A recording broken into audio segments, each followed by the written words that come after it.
अबे हार्दिक तू कहीं मुंबई इंडियंस छाड़ी पलैलु बे।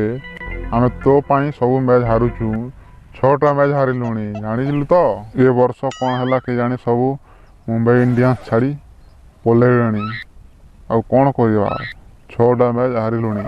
नाई रोहित भाई सेमती भावनी मोर बैट रन बाहर नथिला तो ए वर्ष से मुंबई इंडियंस मते रखिलानी से मु गुजरात को पलैनी।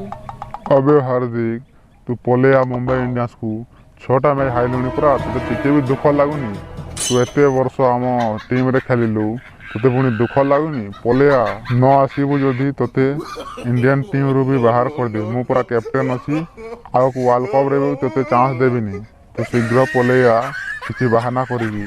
देख रोहित भाई मुझे गुजरात टीम छाड़ी पलैबिनी कारण आमर टीम ए वर्ष भल खेलुची 5 मैच जीतिलुनी परा से जीविनी टीम रू।